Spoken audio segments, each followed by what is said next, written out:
हाँ बेटा, देखो हमने ये बात कही थी कि भाई जियो स्टेशनरी सैटेलाइट्स जो होती हैं, तो वैसे तो सैटेलाइट्स कई होती, कोई भी ऐसा ऑब्जेक्ट जो कि प्लैनेट के अराउंड रिवॉल्व कर रहे, उसको क्या कहते हैं, उस प्लैनेट की सैटेलाइट। और सैटेलाइट के बारे में हमने कुछ बात करी थी। क्या बात करी थी? टाइम पीरियड ऑफ सैटेलाइट होता है 2 π r⁻³ under root GM। Velocity of satellite होती है √GM/r। Total energy of satellite होती है कितनी? -GMM/2r, है ना। पोटेंशियल एनर्जी ऑफ सैटेलाइट होती है -GMM/r। काइनेटिक एनर्जी होती है GMM/2r। एक ऑर्बिट से दूसरे ऑर्बिट सैटेलाइट को अगर शिफ्ट करना है तो कितनी एनर्जी उसको सप्लाई करनी पड़ेगी? U final minus U initial के बराबर एनर्जी उसको सप्लाई करनी। अब ये सैटेलाइट अलग अलग टाइप की होती हैं। उनमें से एक इम्पोर्टेंट सैटेलाइट क्या होती है? वो होती है जियो stationery satellite. Jio stationery satellite,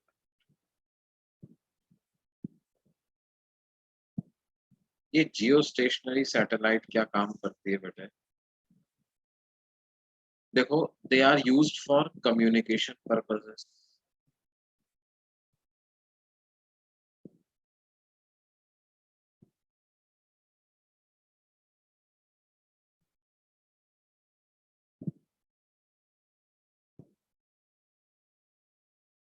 and वो कम्युनिकेशन पर्पस के लिए यूज हो पाए,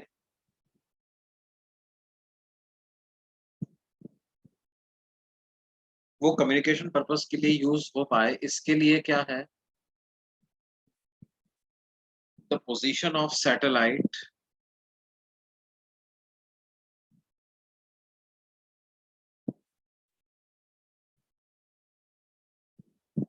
with respect to Earth must remain constant।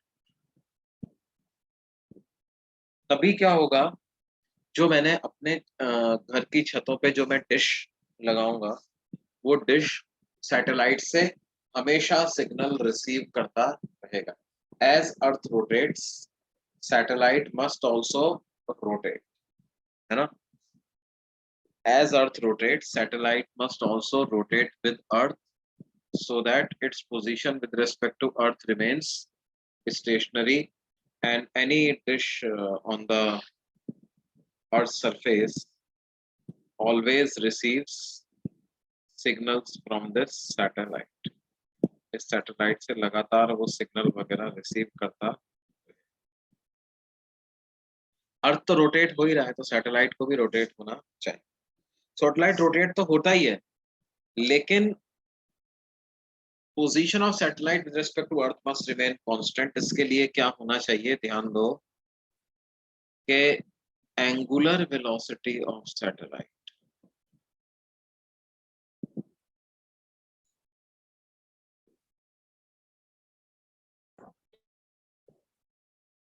must be same as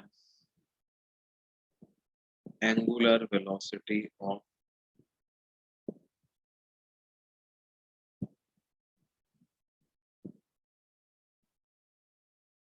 rotation of Earth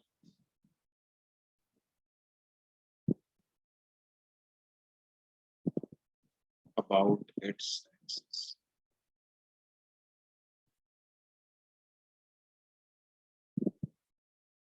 या हम यूं कहें कि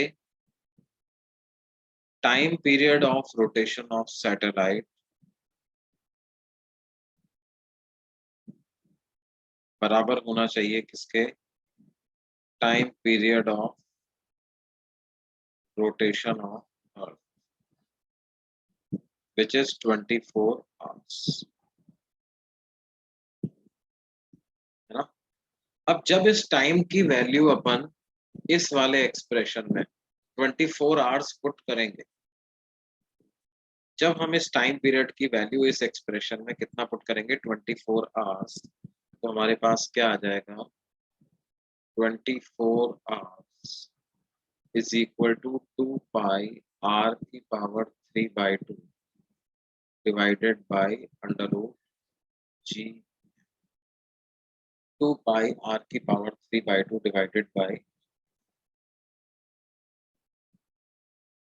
ठीक है, m is mass of Earth, g is universal constant of gravitation. तो we will obtain value of r की कोई फिक्स वैल्यू मिल जाएगी, वो कितनी आती है अप्रोक्सीमेटली 42,400 किलोमीटर। ये r क्या आया है ऑर्बिटल रेडियस, मतलब सैटेलाइट की सेंटर ऑफ द अर्थ से डिस्टेंस, सैटेलाइट की सेंटर ऑफ द अर्थ से 42,400 किलोमीटर की डिस्टेंस पे ये रोटेट करना चाहिए।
Yes yes, does this mean all geostationary satellite are in an orbit of same radius?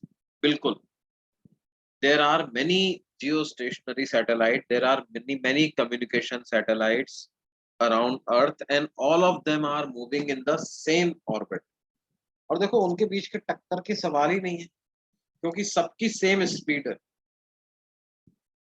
सबकी स्पीड जो है वो क्या है सेम है, तो टक्कर होना ही नहीं है, सेम स्पीड से चलता है।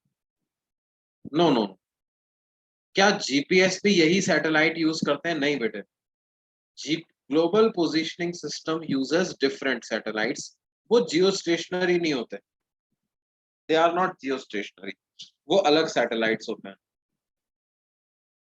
उनका। हाँ उनके, और अच्छा एक बात और होती है जियो स्टेशनरी की, एक बात और होती है, क्या है sir, but in this formula mass is variable. No no, mass is not variable, capital M is mass of earth, इस फॉर्मूला में कैपिटल एम क्या है मास ऑफ अर्थ,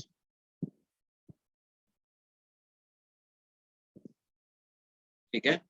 तो for all the satellites small R की वैल्यू जो है वो सेम है।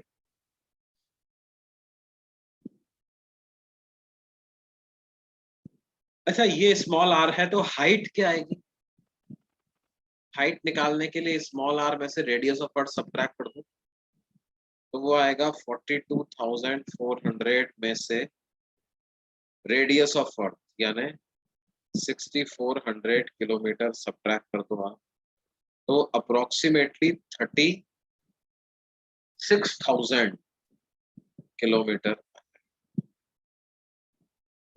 ठीक है, approximately 36,000 kilometre above earth surface.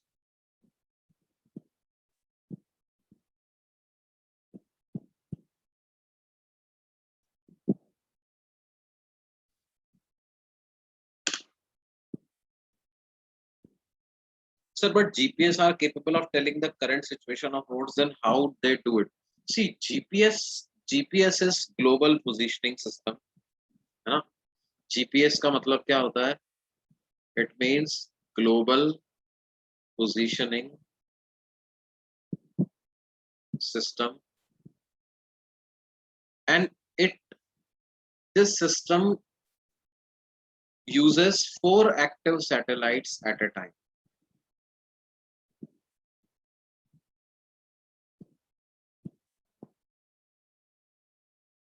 ये सिस्टम में क्या होता है? 4 एक्टिव सैटेलाइट्स एक समय पर साइमल्टेनियसली यूज होते हैं,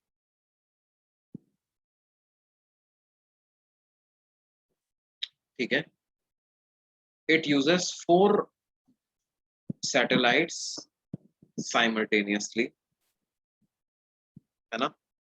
4 active satellites at a time use होती है, और ये 4 एक्टिव सैटेलाइट्स क्या होती हैं? जो भी आपका एंटीना होता है, जिसकी पोजीशन आप पता लगाना चाहते हो, उसको सिग्नल भेजती हैं और उससे सिग्नल रिसीव कर भेजती है, सिग्नल रिसीव करती है। सिग्नल भेज के सिग्नल रिसीव करके क्या है,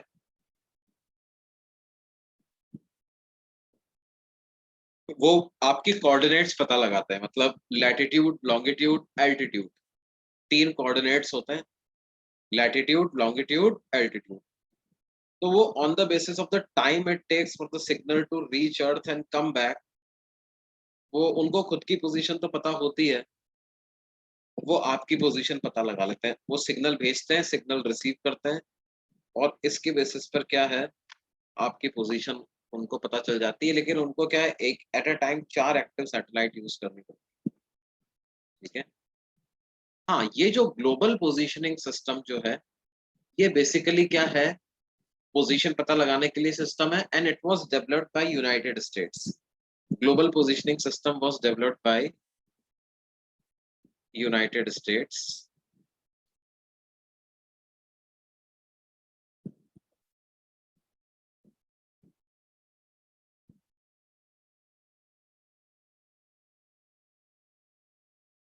भाई देखो, पोजीशन पता लगाने की तो जरूरत होती ही थी, है ना?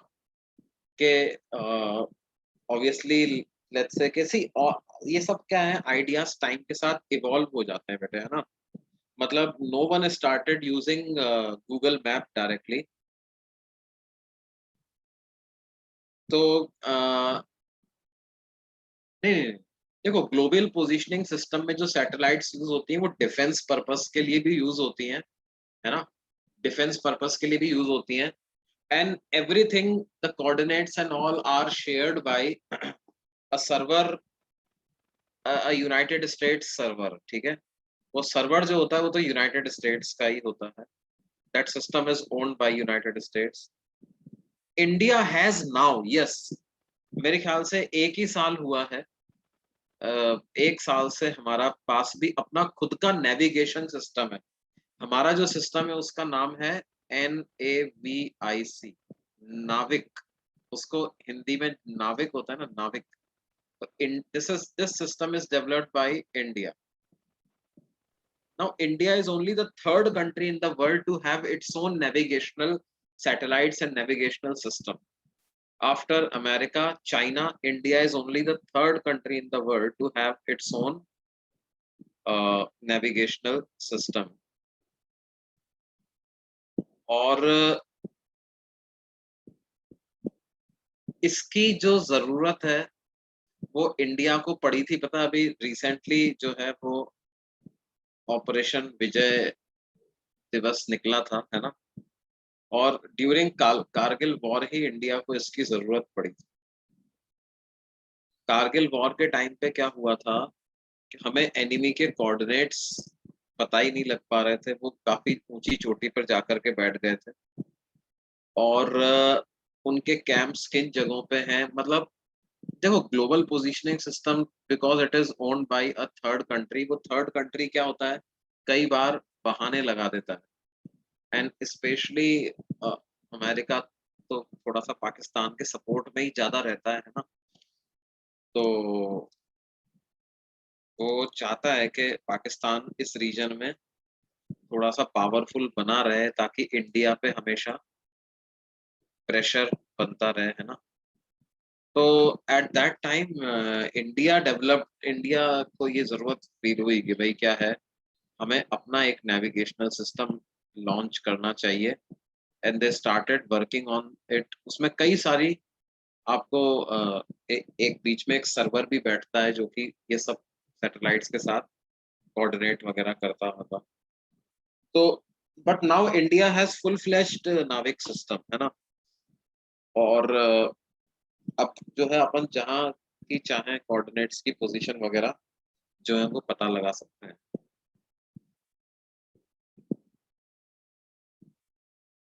नाविक हाँ अवेलेबल है पब्लिक यूज के लिए, कुछ, लेकिन मेरे ख्याल से सारे फोन्स उसको सपोर्ट नहीं कर रहे हैं। कुछ फोन्स में नाविक आता है ना। नाविक जो नेविगेशन सिस्टम है, नाविक इनेबल्ड फोन्स आप सर्च करोगे तो आएगा।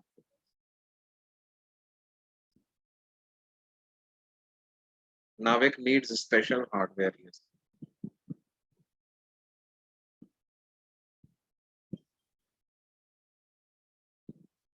तो if you search there are certain phones which support Navic systems।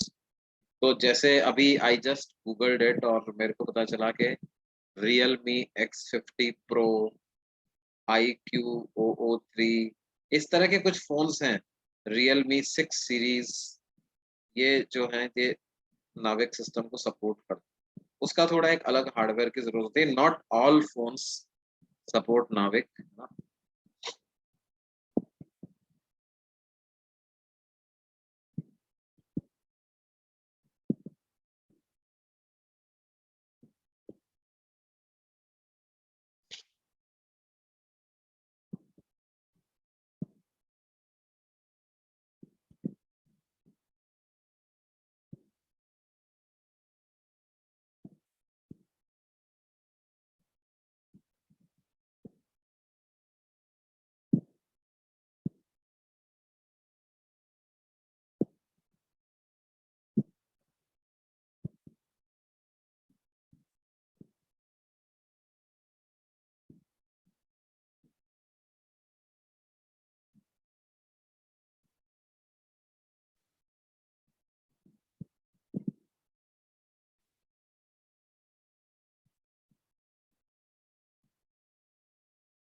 हाँ मतलब अ, देखो क्या होता है किसी भी सिस्टम को, जैसा मैंने बताया, ये ऐसा नहीं कि इन बहुत पुराना से यूज आया, ये पिछले 1-2 साल में ही क्या है फुल फ्लेश्ड सिस्टम के रूप में डेवलप हुआ है ना। और धीरे धीरे जो है वो अ, जो नए फोन्स आएंगे उनमें इसका सपोर्ट भी आ जाएगा। और जो हमारे जो डिफेंस वाले लोग हैं वो तो यूज करने लगी गए होंगे। तो every new system which gets developed has its own development cycles. उसकी क्या होती है, राउंड्स ऑफ टेस्टिंग होती है। एक सैटेलाइट इतना सारे लोगों का लोड कैसे ले सकती है? नहीं, एक सैटेलाइट थोड़ी होती है। मैंने कहाँ बताया एक सैटेलाइट होती है, देर आर मेनी सैटेलाइट्स, है ना। इनफैक्ट जैसे मैंने तुम्हें बताया कि 4 तो एक्टिव सैटेलाइट्स होती हैं, और एक्चुअल में तो क्या होता है बहुत सारी सैटेलाइट्स होती है। मेरे ख्याल से 24 सैटेलाइट्स होती हैं, इफ आई रिमेम्बर करेक्टली।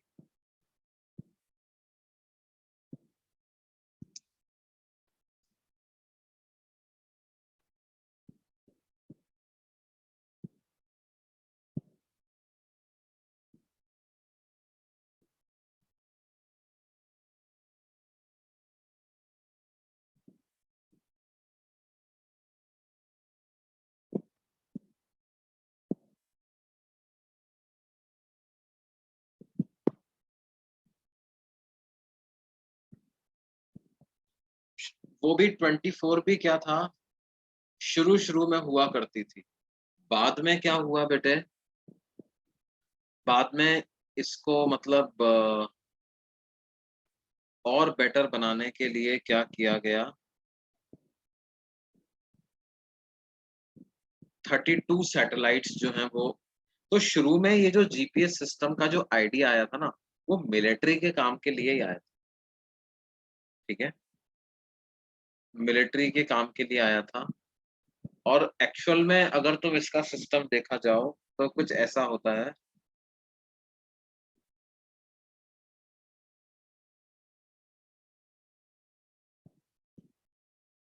इनकी हाइट अर्थ की सरफेस से होती है लगभग 20,000 किलोमीटर पे होती है। जीपीएस सैटेलाइट्स जो होती हैं वो कितनी हाइट पे होती हैं? दे आर एट लग अप्रोक्सीमेटली 20,000 किलोमीटर्स। और पोजीशन को लोकेट करने के लिए क्या होना चाहिए? 4 सैटेलाइट होनी, तो मतलब, और अच्छा वो इक्वेटोरियल प्लेन में नहीं रोटेट होती। जियो स्टेशनरी सैटेलाइट के लिए एक बात जरूरी है, ये पॉइंट ध्यान रखो, all geostationary satellites revolve in equatorial plane.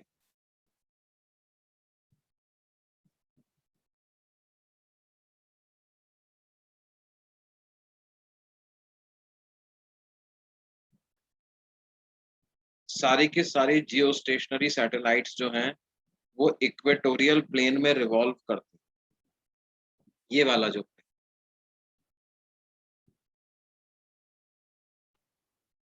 ठीक है? लेकिन ये जो जीपीएस वाली जो सैटेलाइट है ना, ये इक्वेटोरियल प्लेन में नहीं रोटेट करते। ये तो क्या है, किसी भी प्लेन में रोटेट कर सकते हैं। इनके इनके प्लेन बल्कि अलग अलग होते हैं, जानबूझ के अलग अलग रखे जाते हैं। एक सैटेलाइट अगर ऐसे रोटेट कर रही होगी तो एक, फिर एक सैटेलाइट उससे कुछ एंगल पे रहेगी ऐसे, फिर एक और किसी और एंगल पे रहेगी, फिर एक और किसी और एंगल पे रहेगी। ऐसे कई सारी सैटेलाइट्स होती है ना। ये इतनी सारी सैटेलाइट्स इक्वेटोरियल प्लेन में ही रिवॉल्व करने का रीजन, देखो आप इमेजिन कर सकते हो कि अगर मैं चाहता हूं कि कोई सैटेलाइट मेरे को स्टेशनरी दिखाई दे, तो क्या ऐसा पॉसिबल है कि नॉन इक्वेटोरियल प्लेन में रिवॉल्व करके वो स्टेशनरी दिख जाए अपने? भाई सिंपल सी बात है कि जैसे ये अर्थ है, ठीक है? अर्थ कैसे रोटेट हो रही है? अर्थ तो इसी तरह से रोटेट हो रही है ना? अब अगर कोई सैटेलाइट इस तरह से रोटेट होने लग जाए, ऐसे घूमने लग जाए, तो क्या ये सैटेलाइट स्टेशनरी दिख जाएगी, दिखाई देगी क्या हमको? क्या ऐसी set can this satellite ever be Jio stationery? This can not be Jio stationery. ये जियो स्टेशनरी नहीं हो सकता, है ना?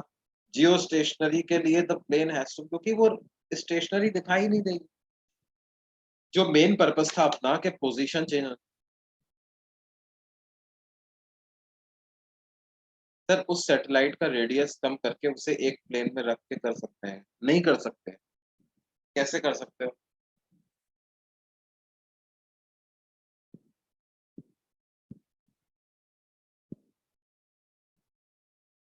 स्टेशनरी दिखाई देने के लिए तो क्या है बेटे, स्टेशनरी दिखाई देने के लिए तो प्लेन ऑफ रोटेशन इक्वेटोरियल ही होना चाहिए।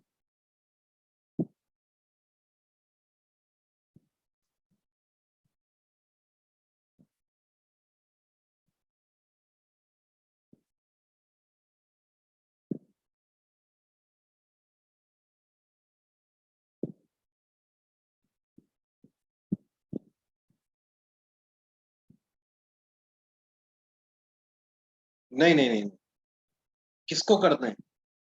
ऐसा किसके लिए सजेस्ट कर रहे हो तुम? सैटेलाइट का और अर्थ का एक्सेस सेम होकर रेडियस कम कर दें, किसके लिए? जियो स्टेशनरी के लिए?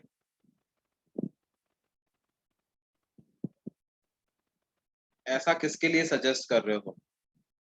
जियो स्टेशनरी के लिए? नहीं नहीं नहीं, भाई टाइम पीरियड रेडियस पे डिपेंड करता है ना बच्चों। टाइम पीरियड क्या होता है? 2 पाई r⁻³ ऐसा होता है। तो रेडियस कम कर दोगे तो टाइम पीरियड भी कम हो जाएगा। लेकिन हम क्या चाहते हैं, टाइम पीरियड 24 आवर्स ही रहे। तो रेडियस कम नहीं कर सकते जियो स्टेशनरी के, ठीक है। जियो स्टेशनरी का तो ऑर्बिट फिक्स है भाई, वो इक्वेटोरियल प्लेन ही होना चाहिए, उसकी रेडियस 42,400 किलोमीटर ही होनी चाहिए, हाइट 36,000 किलोमीटर ही होनी चाहिए, वो तो फिक्स है।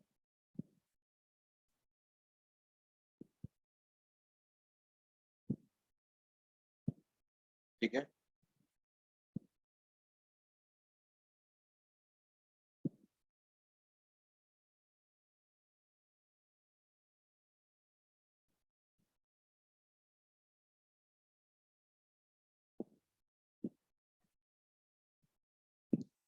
अच्छा, एक बच्चा पूछ रहा है कि सर ये इंटरनेशनल स्पेस स्टेशन की हाइट क्या होती है? तो इंटरनेशनल स्पेस स्टेशन की हाइट लगभग 410 किलोमीटर, 420 किलोमीटर इस तरह की होती है। 410 तो नहीं होती, ऑन एन एवरेज उसकी height 420 kilometre above earth surface होती है।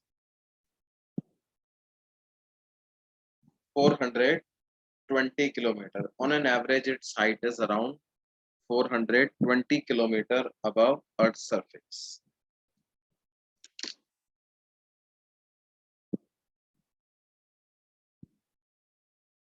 है ना। और क्योंकि क्या होता है, वो पूरी तरह से एटमॉस्फेयर के बाहर नहीं होता, देखो 800 किलोमीटर तक तो अर्थ का एटमॉस्फेयर ही होता है, तो इसकी वजह से क्या है, उसकी हाइट वेरी करती रहती है, उसकी हाइट क्या होती है, वेरी करती रहती है बिकॉज ऑफ एटमॉस्फेरिक ड्रैग, है ना।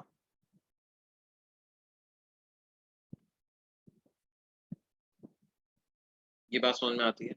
लेकिन ये जो ऑर्बिट्स होते हैं ना, they are stable orbits. Stable orbits का मतलब क्या होता है कि अगर मान लो एटमॉस्फेरिक ड्रैग की वजह से कुछ टर्बुलेंस आया, या सोलर एक्टिविटी की वजह से मान लो एटमॉस्फेरिक डेंसिटी में कुछ चेंजेस आए, तो क्या है, वो स्टेबल इक्विलिब्रियम होता है, मतलब it will have again have a tendency to come back to its original state, है ना। ये बात समझ में आती है बच्चों?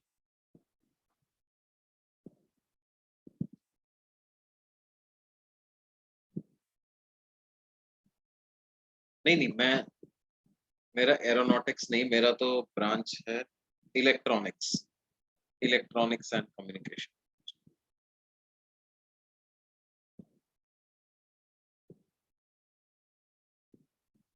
आई, मैं टेलीकॉम फील्ड में मैंने काम किया था फॉर 3 इयर्स। ये LTE वाला जो, उस समय पर जब मैं काम कर रहा था, उस समय पर my company was developing, writing code for LTE systems, long term evolution, जिसको 4G भी बोलते हैं।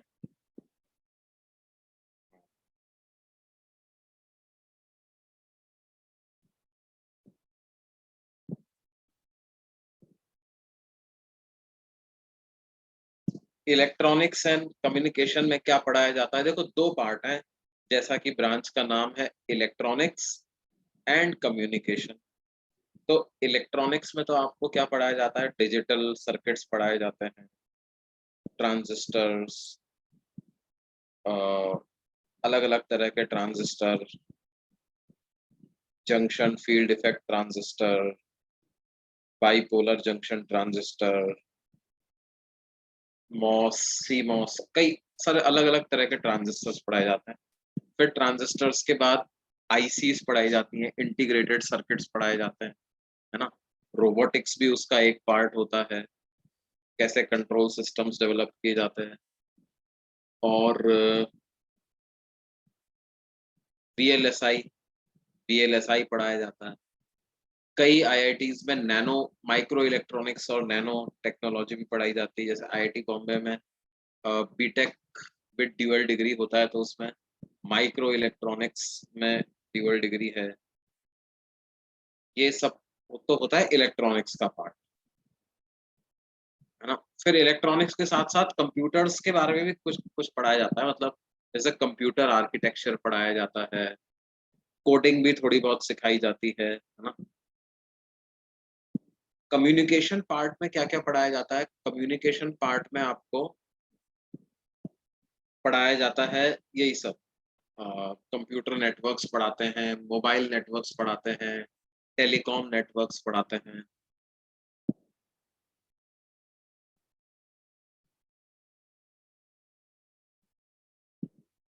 इलेक्ट्रॉनिक गैजेट्स का डेवलपमेंट कहाँ पे सिखाते हैं? इलेक्ट्रॉनिक गैजेट्स मतलब mobile and all, right?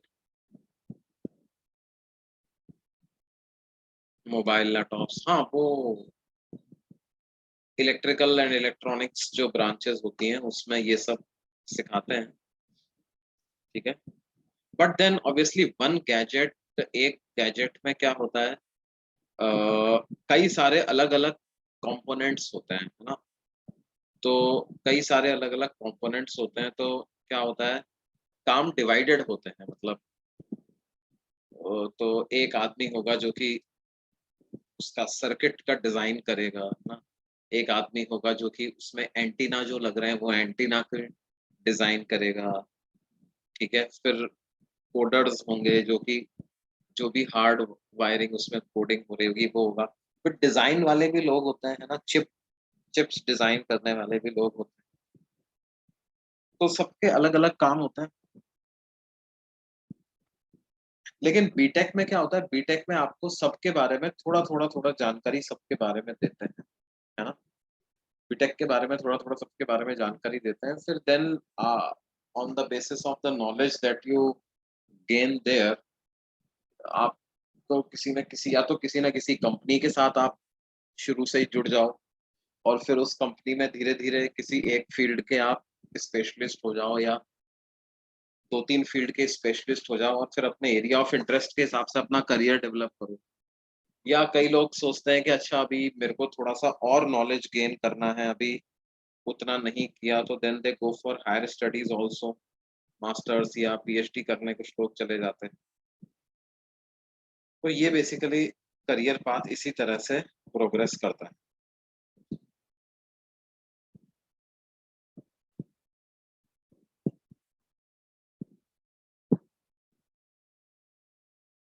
Dual degree better होती है या सिंगल डिग्री? बेटे देखो दोनों ही अच्छी है ना, both are good. Dual dual have their own advantage. Dual का भी अपना कुछ एडवांटेज तो होता है। क्या एडवांटेज होता है कि मतलब अगर मैं प्रैक्टिकली बात करूँ ना, वर्क लाइफ बैलेंस की अगर बात करूँ कि काम भी करना है और थोड़ा आराम भी करना है, तो ड्यूअल डिग्रीज अच्छी डिग्री होती हैं। मतलब कि उसमें ठीक है, 5 साल में 2 डिग्री तो मिलती हैं आपको, ये तो है ही। बीटेक अलग से मिलेगी, you will get a separate BTech degree and you will get a separate MTech degree, है ना। एक तो ये बात है। दूसरा क्या होता है कि ड्यूअल डिग्रीज में आपको अपना करियर प्लान करने का थोड़ा सा 1 साल एक्स्ट्रा मिल जाता है, तो that one extra year of decision making में help you making the decision in the right direction. मतलब चांसेस बढ़ जाते हैं उसके, ठीक है। वो जो एक्स्ट्रा ईयर आपको मिलता है, तो दैट एक्स्ट्रा ईयर की वजह से, क्योंकि देखो क्या होगा, जबकि आपके पास ड्यूअल डिग्री ब्रांच रहेगी तो बस ऐसा होगा कि जो आपके बीटेक वाले दोस्त हैं और आप लोग दोनों सेम ही क्लासरूम में बैठ के लेक्चर्स अटेंड किया करोगे।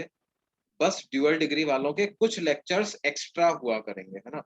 तो उसके लिए अलग होंगे, बाकी जो कॉमन लेक्चर्स है वो तो सबके साथ ही अटेंड कर रहे होंगे।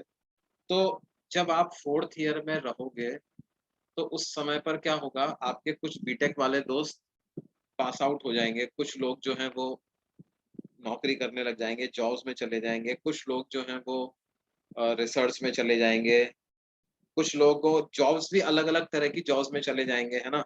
कुछ लोग टेक्निकल जॉब्स में ही रहेंगे, कुछ लोग नॉन टेक्निकल जॉब्स में रहेंगे।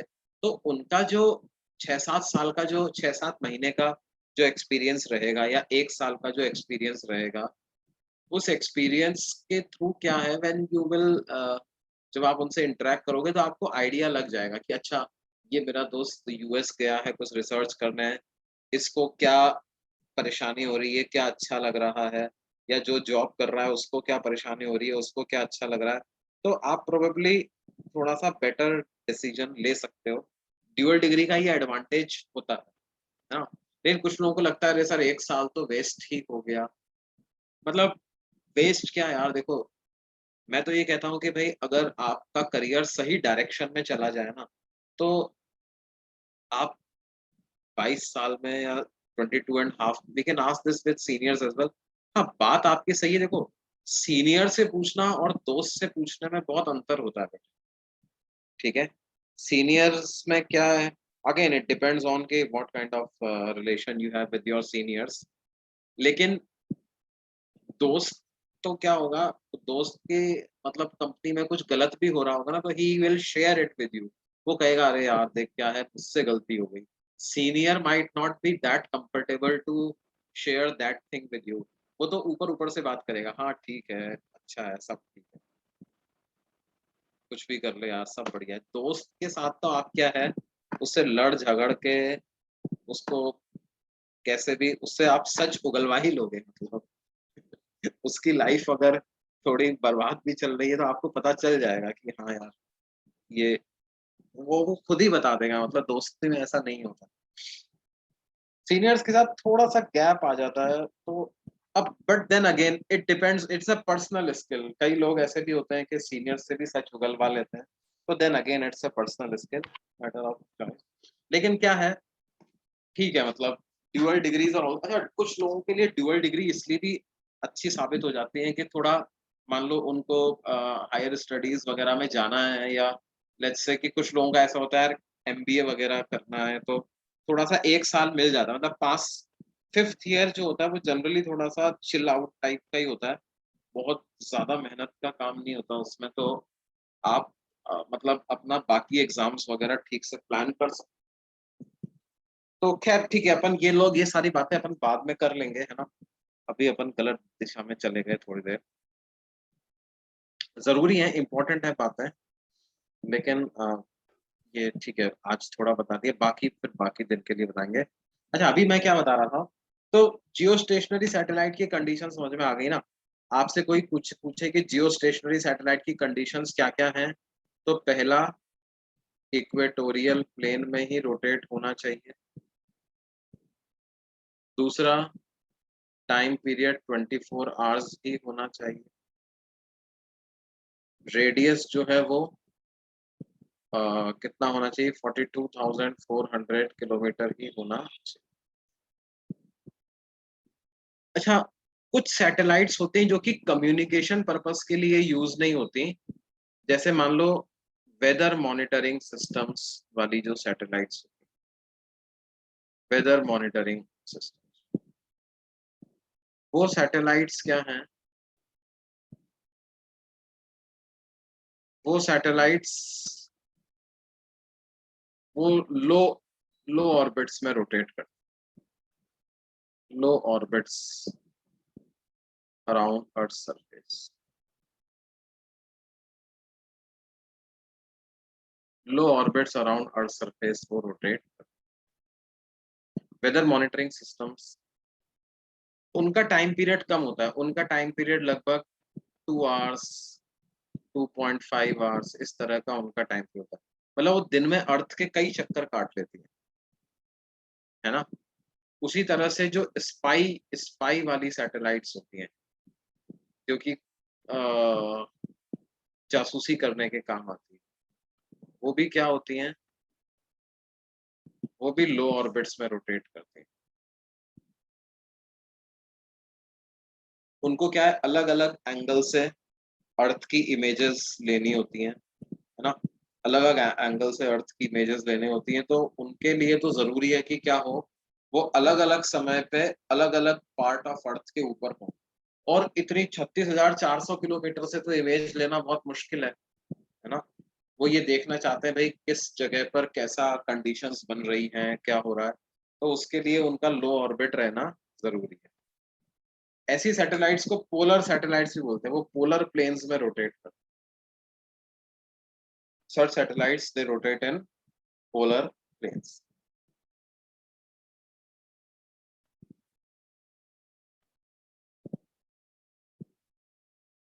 अब जैसे मान लो क्वेश्चन इसमें किस तरह के बनेंगे, मान लो आपसे कहा जाए कि find the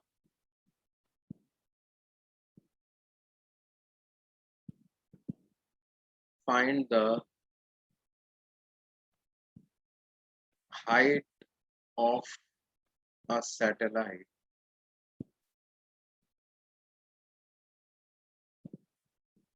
which rotates around Earth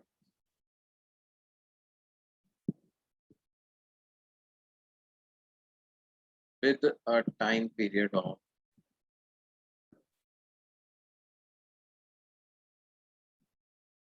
3 hours. Find the height of a satellite. Find height of a satellite which rotates around Earth with a time period of 3 hours. 3 घंटे जिसका टाइम पीरियड है उसका हाइट क्या होगा, और हमें दिया हुआ है assume that height of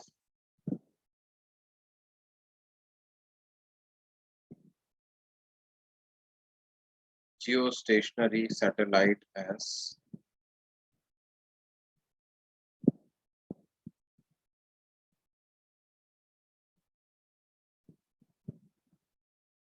36,000 kilometers.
क्या आया बच्चों इसका आंसर?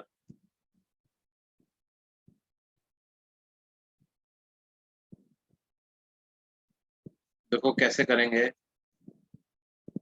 हमने ये देखा है कि time period is directly proportional to radius की पावर 3/2, है ना। तो हम ऐसा लिख सकते हैं कि अगर दो सैटेलाइट्स हैं जिनका टाइम पीरियड T1 T2 है, रेडियस R1 R2 है, तो T1/T2 is equal to R1/R2 की पावर 3/2, या ऐसा लिख सकते हैं कि R1/R2 इसके बराबर होगा T1/T2 की पावर 2/।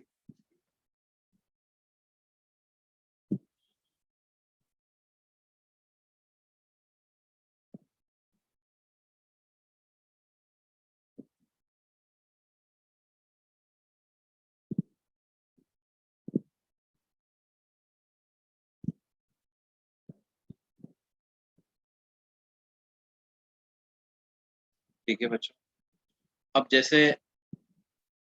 हम रेडियस 1, जियो स्टेशनरी सैटेलाइट की रेडियस 36,000 किलोमीटर, ये हाइट दी हुई है, रेडियस अलग होगी। रेडियस क्या हो जाएगी इसमें, हमें 6400 ऐड करना होगा, तो ये हो जाएगा 42400 किलोमीटर, डिवाइडेड बाय दूसरे वाले की भी पहले रेडियस पता कर लेते हैं, फिर बाद में हाइट पता कर लेंगे।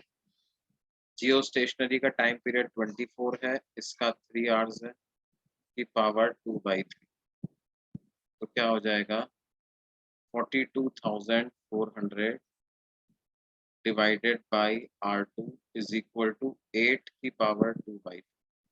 8 की पावर 1/3 होगा 2, 2 का स्क्वायर हो जाएगा 4, तो R2 की वैल्यू आ जाएगी 42,400 डिवाइडेड बाई 4। तो R2 कितना आ जाएगा बेटे? R2 की वैल्यू यहाँ से आ जाएगी 10600 किलोमीटर, या हाइट आ जाएगी 10600 माइनस 6400, तो डबल जीरो तो डबल जीरो रहा, या तो 2, 10 में से 6 गया तो 4, 4200, 4200 किलोमीटर की हाइट पे ये रिवॉल्व कर रहा है। कितनी हाइट पे रिवॉल्व कर रहा होगा बेटे? 4200 किलोमीटर की हाइट पे ये रिवॉल्व कर। क्या ये बात समझ में आती है?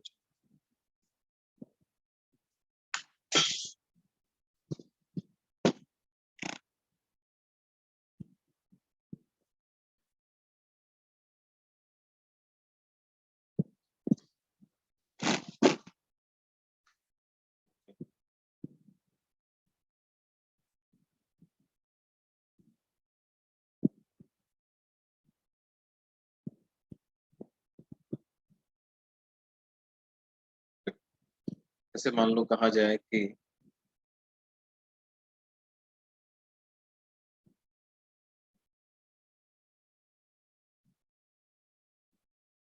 find the energy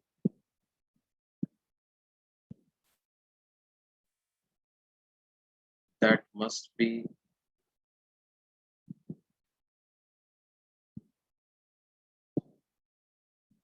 supplied to a satellite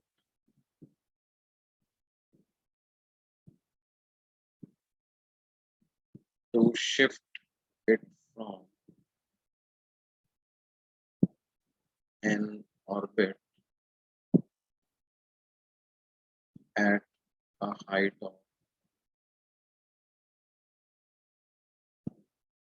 to shift it from an orbit at a height of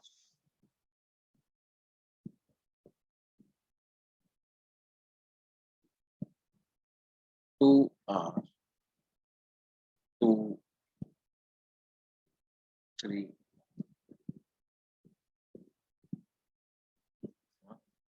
express mass of satellite is m,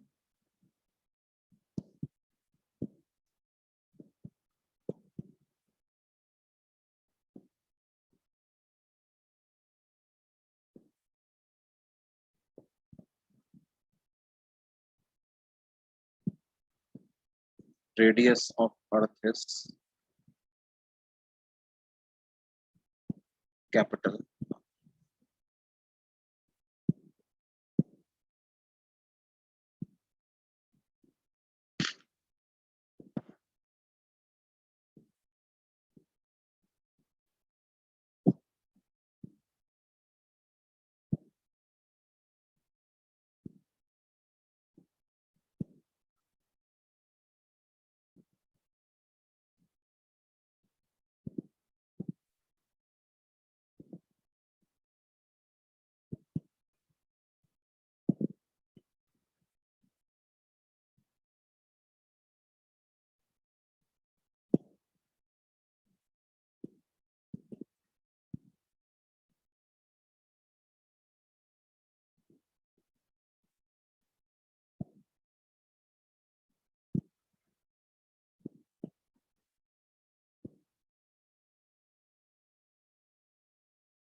GMM/, देखो बेसिकली बेटे हमने फॉर्मूला पढ़ा था, क्या होता है,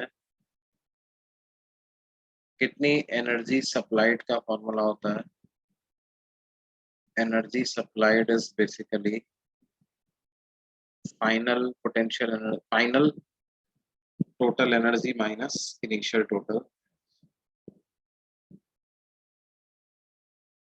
final total energy minus initial total.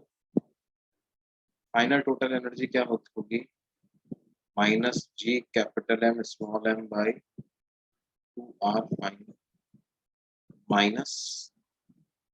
Minus G capital M small M by 2r। तो G capital M small M by 2 into 1 by R initial minus 1 by R final. तो ये आ जाएगा G capital M small M by 2 into 1 by R initial, कितना हो जाएगा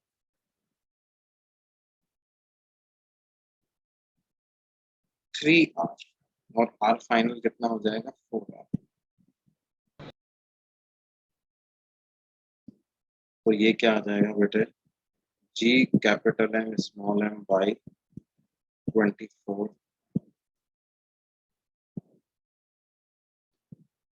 भाई देखो, जहां भी स्मॉल आर हम यूज करते हैं तो स्मॉल आर होता है distance from centre of,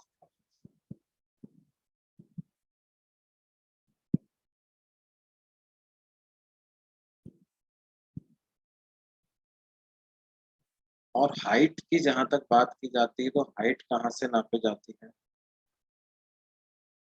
from the surface of the,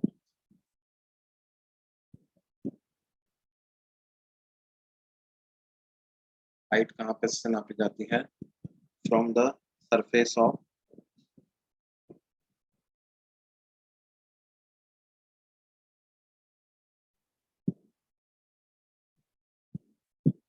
तो इसमें दिया हुआ है कि पहले 2r हाइट पे था, तो 2r हाइट पे था तो इनिशियल रेडियस क्या थी, इनिशियल रेडियस थी 3r, और वहां से उसको कितनी रेडियस में शिफ्ट करना था,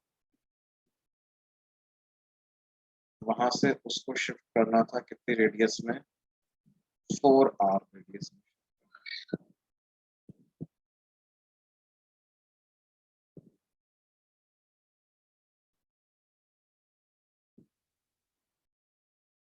3r से 4r रेडियस में शिफ्ट करना,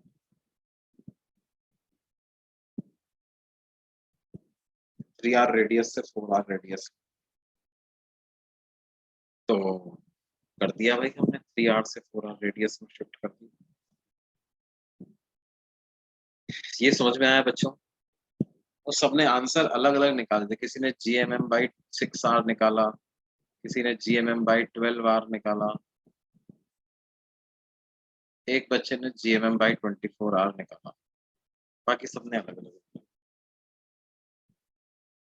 जिन्होंने भी गलती करी उनको समझ में आ गया अभी क्या क्या गलती करी, क्या करना।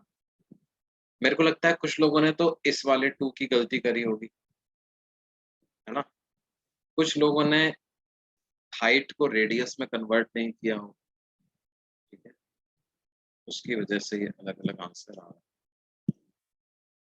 खैर ये ध्यान रखो।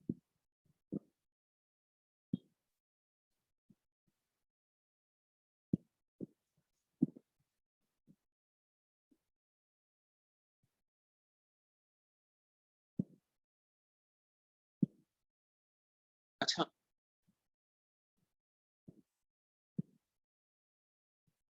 नहीं नहीं नहीं नहीं, यहाँ पर अगर वर्क डन पूछा रहता तब भी यही आंसर है,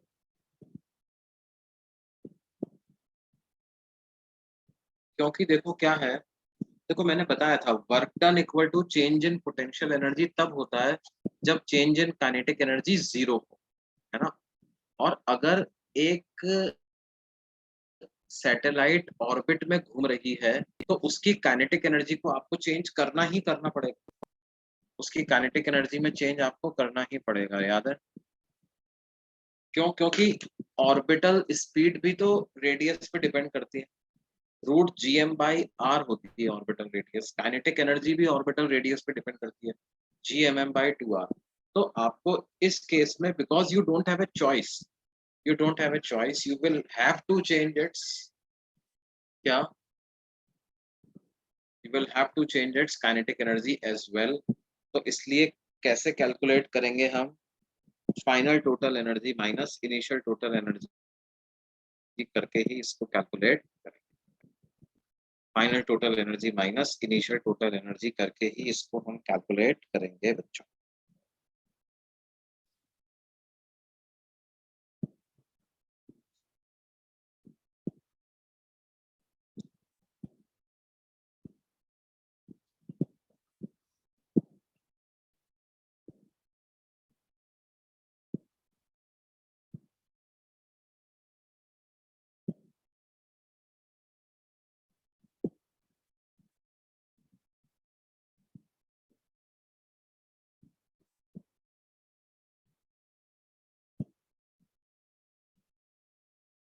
अच्छा, अब देखो बच्चों, एक बड़ी इंपॉर्टेंट चीज है, वेरी इंपॉर्टेंट बात क्या है कि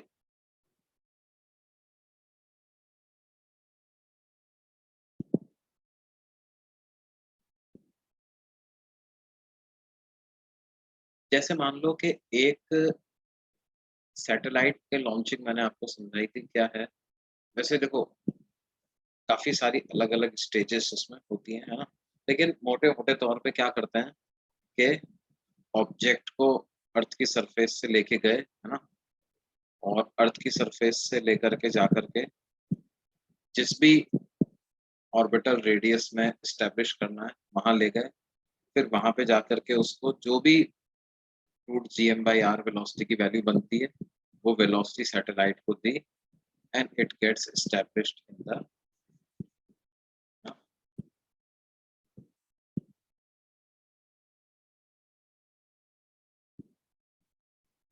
कितनी वेलोसिटी दूं, root G M by R velocity दूं तो वो सर्कुलर ऑर्बिट में स्टैब्लिश हो। अच्छा, अगर रूट जीएम मैं ये चाहता हूं कि इतनी वेलोसिटी दूं कि सैटेलाइट एस्केप ही हो जाए, what velocity must be given from in this orbital radius so that satellite escapes?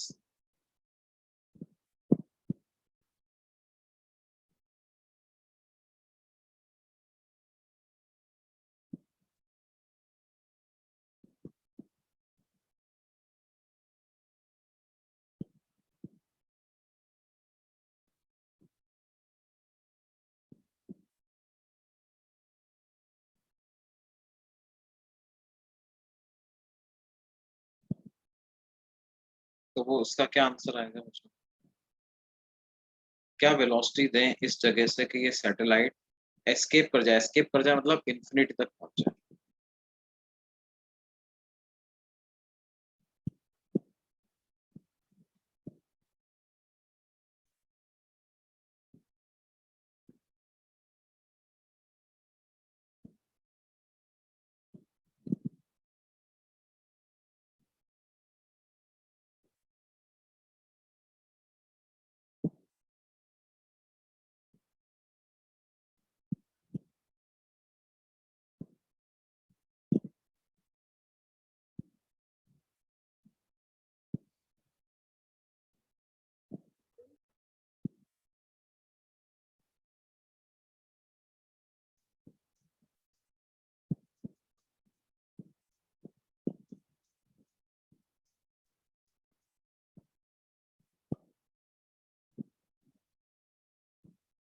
Root two G M by R अगर वेलोसिटी दे देते तो क्या हो जाता?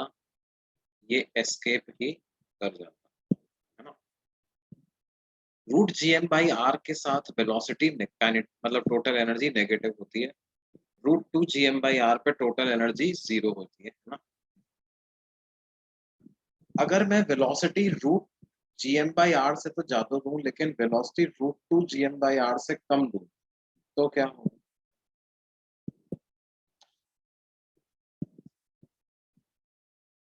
व्हाट विल हैपन, देखो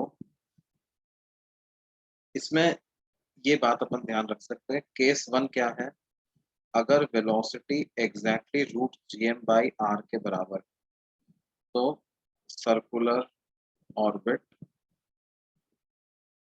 ऑफ रेडियस आर में ये रिवॉल्व करेगा। अगर velocity root two GM by R तो एस्केप टू इंफिनिटी। और जो पाथ होता है ना वो पैराबोलिक पाथ।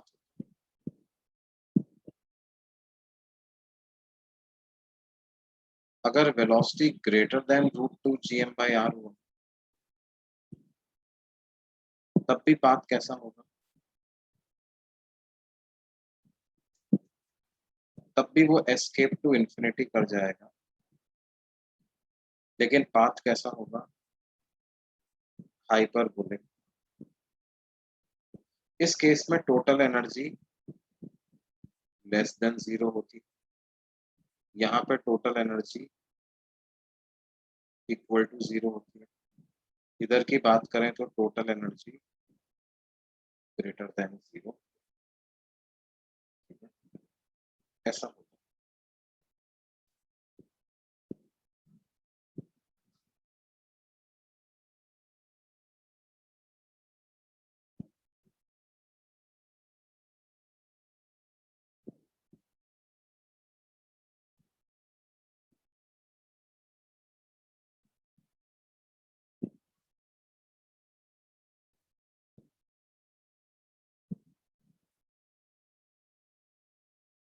अब जो मैं मुद्दा कह रहा था वो कि मान लो वेलोसिटी जो है वो ऐसी हो जाए बेटे कि रूट जीएम बाई आर से तो ज्यादा हो जाए लेकिन root two GM by R से कम हो।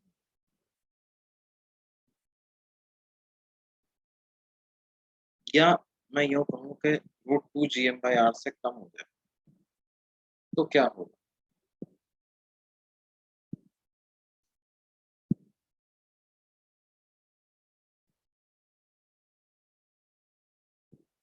क्या होगा, ये इलिप्टिकल पाथ में मूव करे,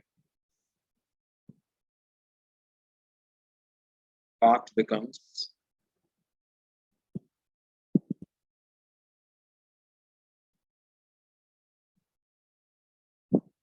elliptical. Total energy remains negative.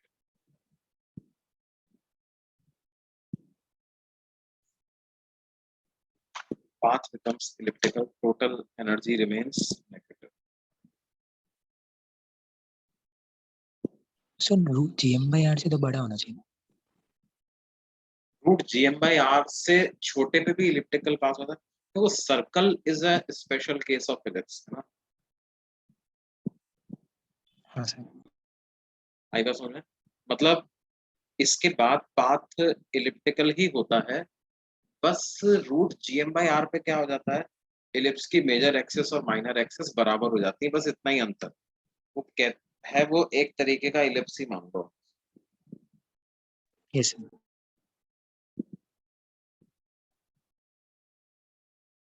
अब जैसे हमसे पूछ लिया जाए कि भाई हमने क्या किया,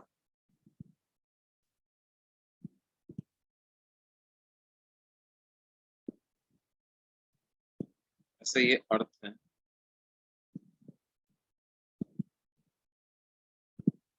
और एक पार्टिकल को मैं अर्थ की सरफेस से ऊपर लेकर के गया, जितनी उसकी रेडियस है उतनी ही हाइट पर ले गया उसको,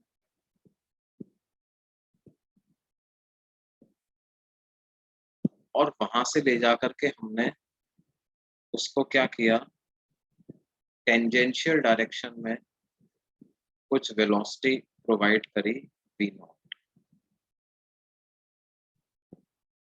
टेंजेंशियल डायरेक्शन में कुछ वेलोसिटी प्रोवाइड करी, कितनी, v नॉट।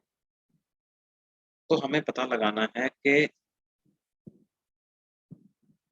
ये v नॉट इतना हो so that the path of the particle becomes like, मतलब वो क्या करे, अर्थ की सरफेस को ग्रेज करता हुआ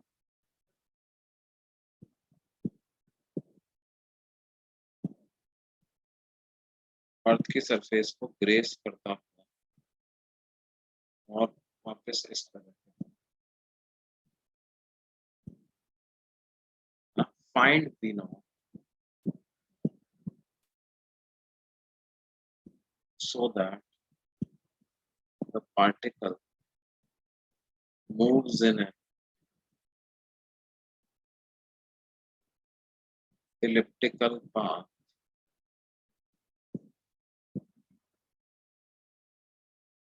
as shown in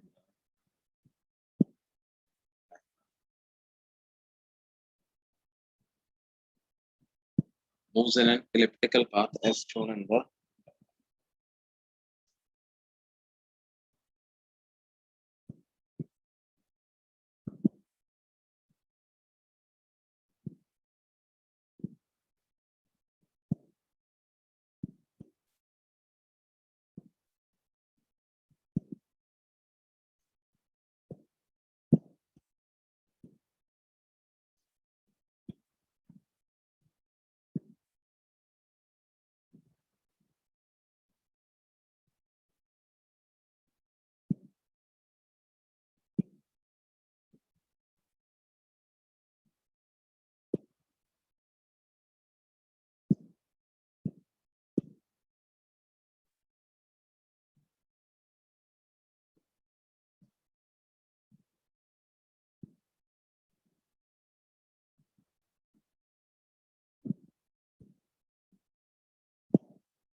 देखो बेटे इस तरह के क्वेश्चंस को कैसे करेंगे। सीधी सी बात है कि इस पोजीशन से लेकर के इस पोजीशन तक हम एक इक्वेशन लगाएंगे एनर्जी कंजर्वेशन की और एक इक्वेशन लगाएंगे एंगुलर मोमेंटम कंजर्वेशन। मान लेते हैं यहाँ पर वेलोसिटी कुछ v रही इसकी, तो एक इक्वेशन बन जाएगी m v not into 2r, this should be equal to mv into r। मैंने क्या किया, angular momentum conservation about earth centre.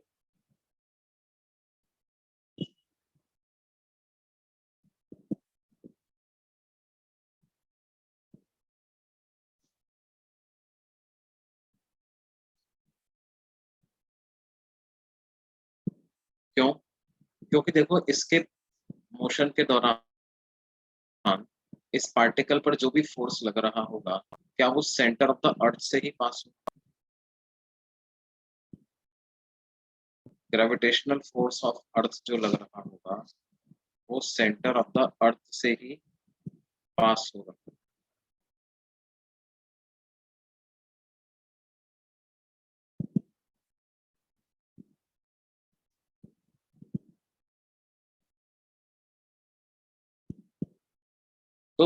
Centre of the earth से ही पास हो रहा है, तो इस फोर्स का टॉर्क अर्थ के सेंटर के अबाउट 0 है। तो अर्थ के सेंटर के अबाउट एंगुलर मोमेंटम, ध्यान वो किसी और पॉइंट के अबाउट नहीं करना है, अर्थ के सेंटर के अबाउट ही करना है। तो एम बी आर लिखते समय डिस्टेंस दोनों समय पर कहाँ से ली है, अर्थ के सेंटर से। तो इससे v की वैल्यू तो आपको पता चली जाएगी, कितनी आ गई 2v। पार्टिकल जब सरफेस से पास होगा तो इसकी वेलोसिटी आ जाएगी कितना, 2।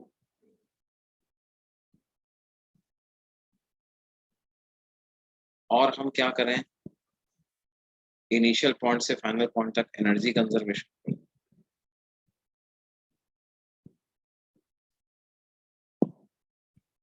एनर्जी कंजर्वेशन फ्रॉम इनिशियल,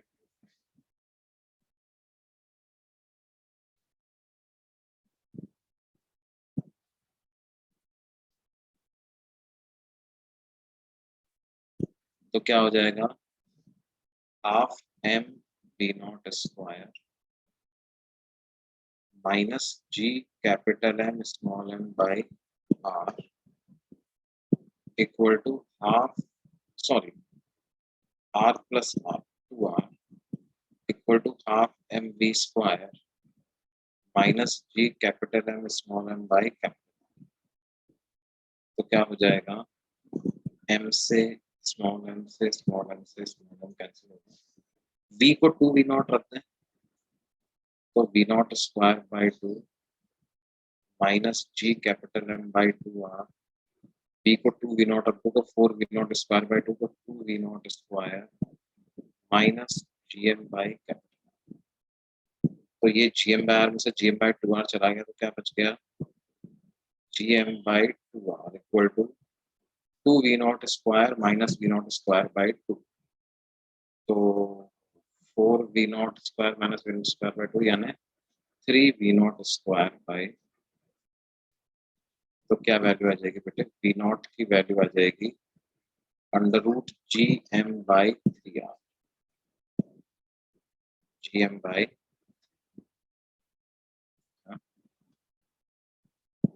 इतनी स्पीड आपको देनी।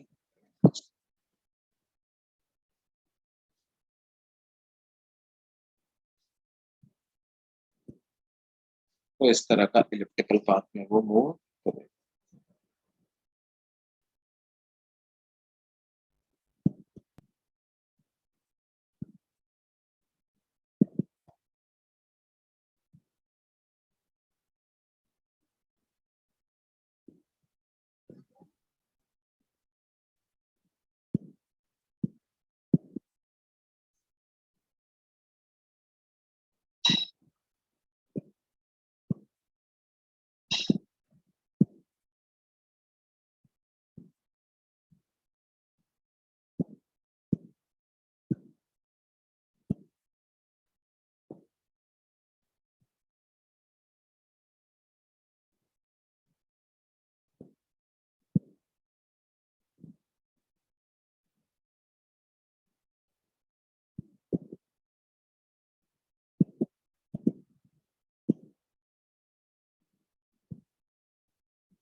ओके, देखो और एक सवाल कराते हैं।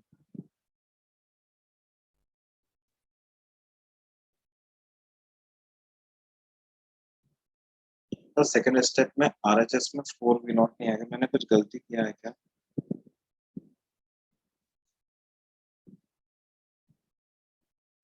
यार ये 4v नॉट आएगा लेकिन यहाँ पे 2v था ना, तो 4v नॉट स्क्वायर बाई 2 तो 2v नॉट स्क्वायर रह जाएगा।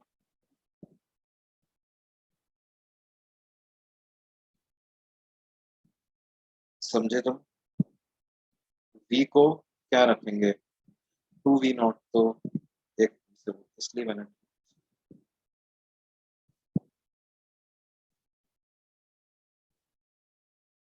देखो हमसे कहा जाए कि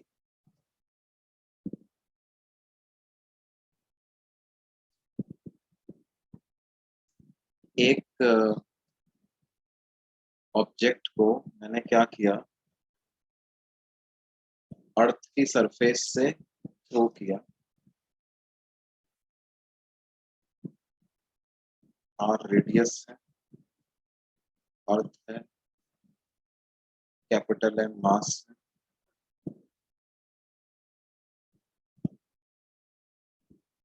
इसके सरफेस से थ्रो किया मैंने,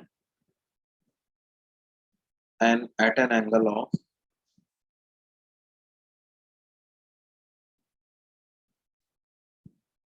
30 degree, at an angle of 30 degree with the speed u.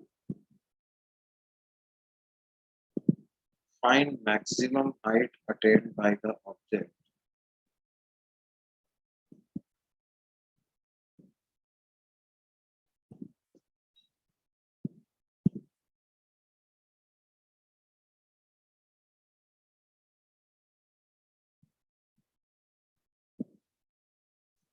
above Earth's surface if part 1 u is equal to under root 5 gm by 2r, and part 2 u is equal to under root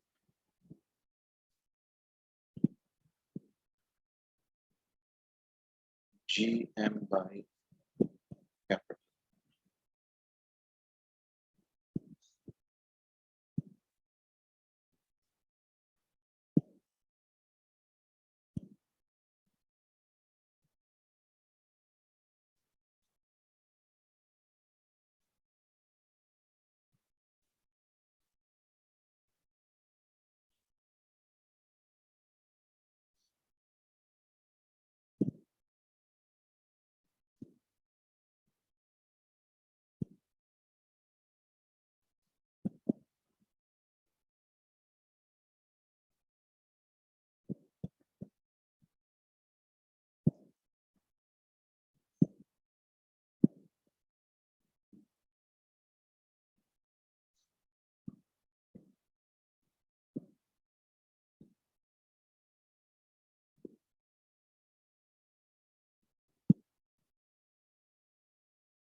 अच्छा, पहले part का answer क्या होगा वो तो बिना calculation किए ऐसे ही बता सकते हो तुम लोग।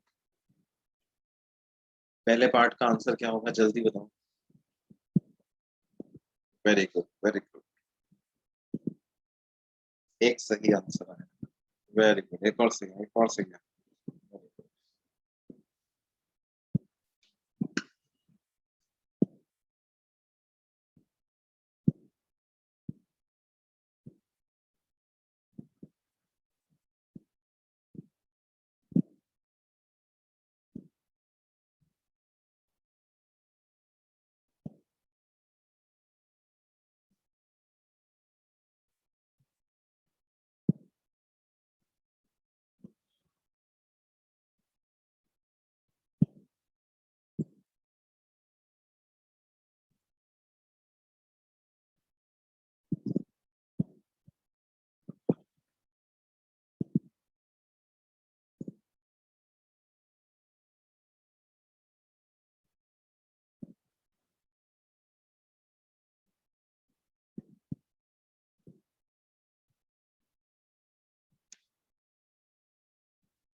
पहले पार्ट का तो आंसर इन्फिनिटी हो जाएगा बेटा। पहले पार्ट का तो आंसर इन्फिनिटी हो जाएगा क्योंकि वेलोसिटी तो एस्केप वेलोसिटी से ज्यादा है ना। और हमने कहा था कि एस्केप वेलोसिटी जो है वो एंगल पे डिपेंड नहीं करती है।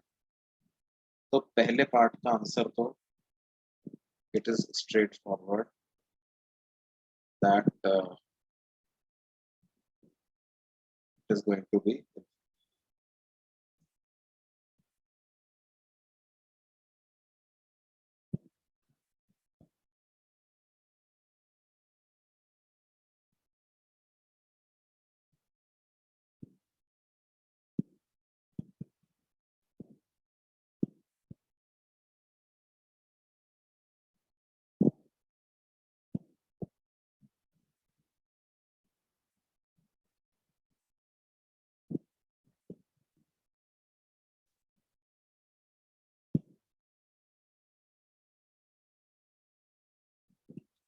अब सेकंड वाला पार्ट कैसे करें बच्चों? देखो इसमें डेफिनेटली क्या है, ये वापस it will come back on और सरफेस,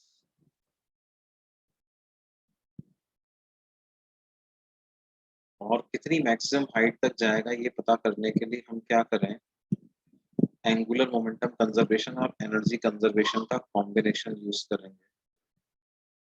तो ये ऐसे फेंका है, ये यूं जाएगा, अर्थ के फील्ड की वजह से थोड़ा टेढ़ा हो जाएगा और जा करके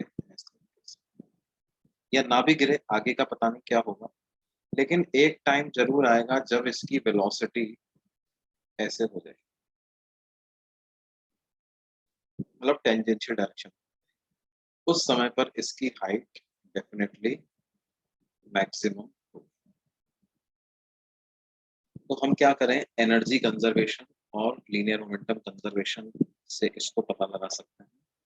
जैसे u को रूट gm/r दिया हुआ, तो क्या हो जाएगा,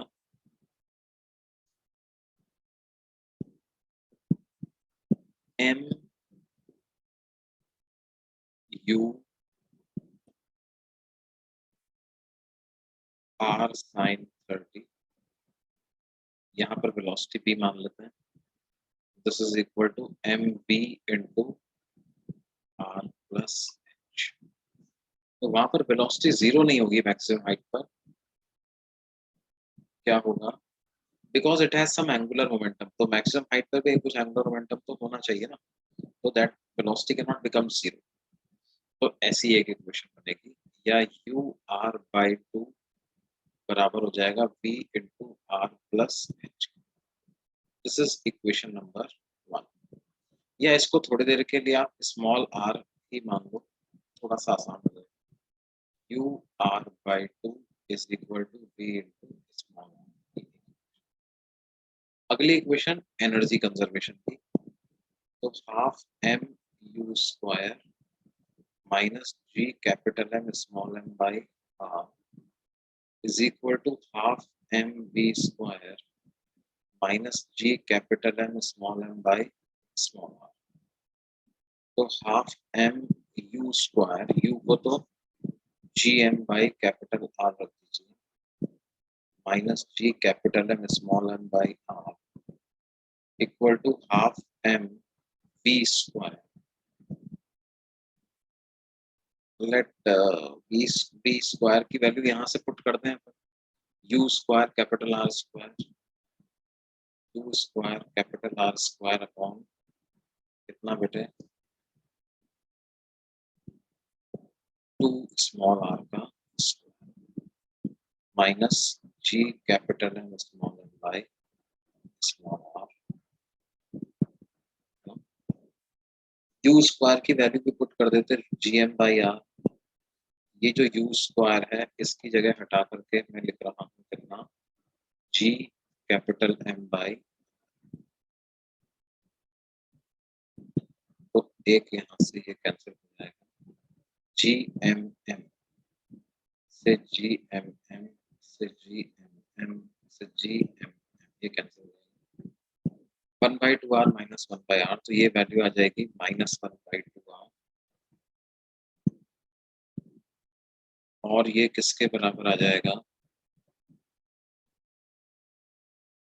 1/4r स्क्वायर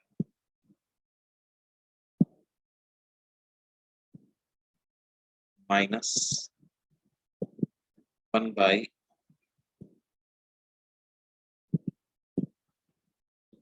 तो क्या हो जाएगा बेटे, -1/2r, यहाँ से 4r स्क्वायर एलसीएम आएगा, तो 1 माइनस r से r कैंसिल हो गया, ये वैल्यू 4r हो जाएगी, तो -4r square equal to 2r minus 8r, ये हमारे पास आ जाएगा 4r square minus 8r plus 2r equal to 0।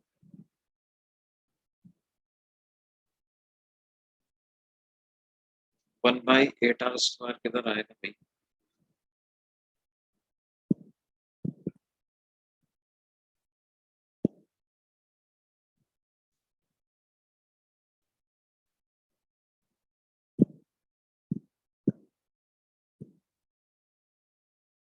अच्छा यहाँ पर 4 आएगा, यहाँ पे 4 आएगा तो it will become what 8r square. Yes right, तो ये 8r स्क्वायर हो जाएगा, यहाँ से 8 आ जाएगा तो ये 2 से कैंसिल कर दें, 4r स्क्वायर, ये capital R minus 8 into,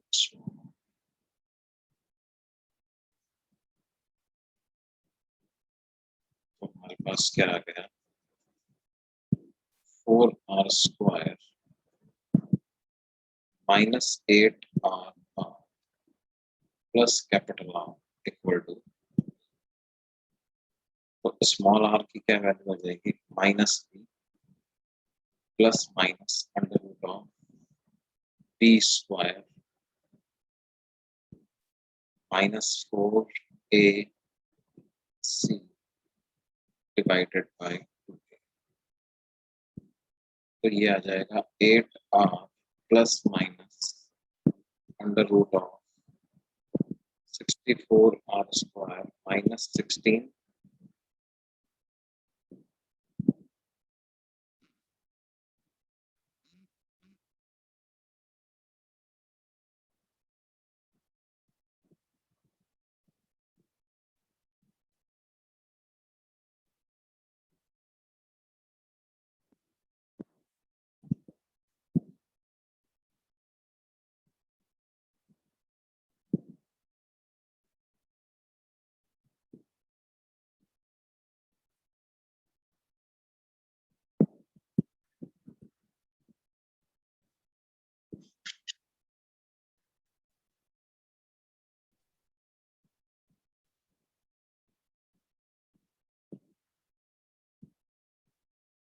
hello sir. Hmm, sir पिछला बोलो पेज बेटा। दिखाओ। एक मिनट एक मिनट एक मिनट। यार ये मैंने कुछ गलत कर दिया शायद, दोबारा solve करता हूँ। सर एक न्यूमरेटर में आर बचेगा शायद से एक टर्म में।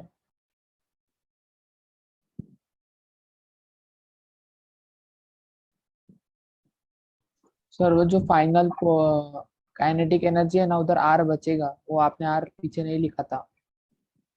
अच्छा, हाँ, तो क्या बचेगा, पहली टर्म आएगी 1/2r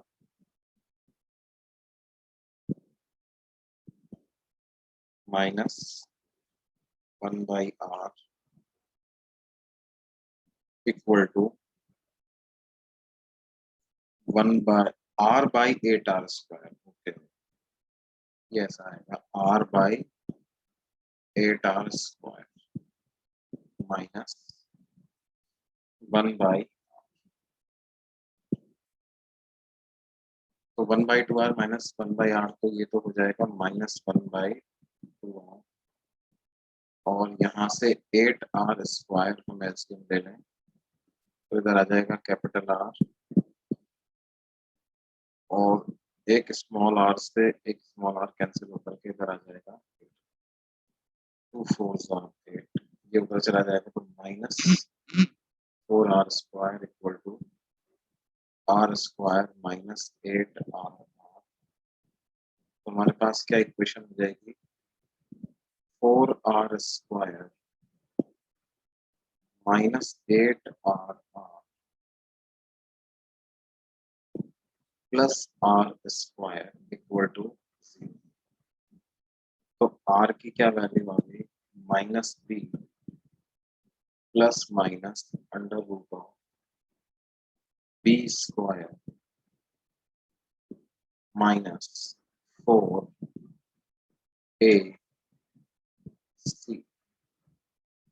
डिवाइडेड बाय 2a। तो r की क्या वैल्यू आ जाएगी 8r plus minus under root of 64 minus 16 कर देते हैं 48 आ जाएगा, 48r स्क्वायर बाई 8। तो ये हो जाता है 8r प्लस माइनस, और ये कितना हो जाएगा बेटे 16 इंटू 3, 4√3r बाई 8, 4 तो स्मॉल आर की क्या वैल्यू आ गई, आर प्लस √3r/, और आर माइनस √3r/। अब स्मॉल आर यानी ऑर्बिटल रेडियस तो कैपिटल आर से बड़ी ही एक्सेप्ट करेंगे, तो इसका मतलब मैक्सिमम हाइट क्या आएगी, मैक्सिमम हाइट हो जाएगी √3r/, ये मैक्सिमम हाइट। ये बात समझ में आती है बच्चों?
इक्वेशन 1 के बाद वाला स्टेप, इक्वेशन वन के बाद वाला क्या किया बेटा मैंने, देखो ये तो एंगुलर मोमेंटम कंजर्वेशन से आ गया, उसके बाद ये वाली स्टेप तो एनर्जी कंजर्वेशन से आई है ना।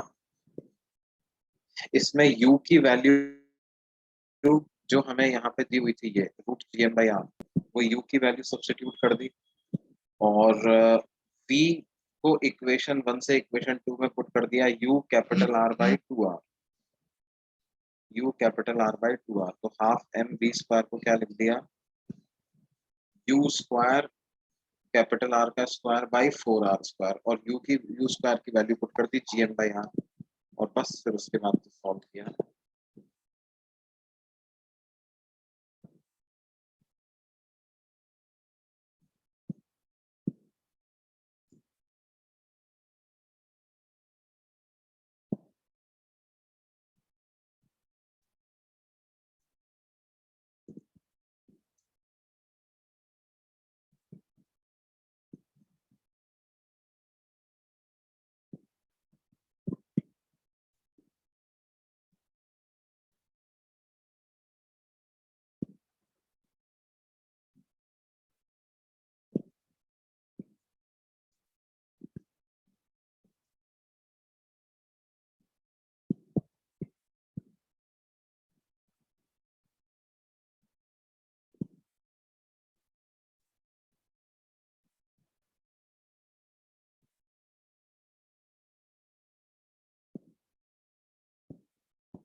ठीक है बच्चों, को बाकी फिर हम इसको अगली क्लास में कंटिन्यू करेंगे।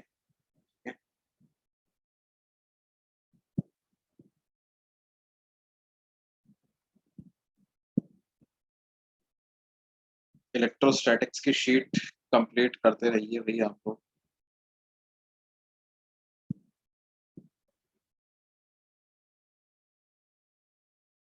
ओके बच्चों, बाय।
बाय बच्चों।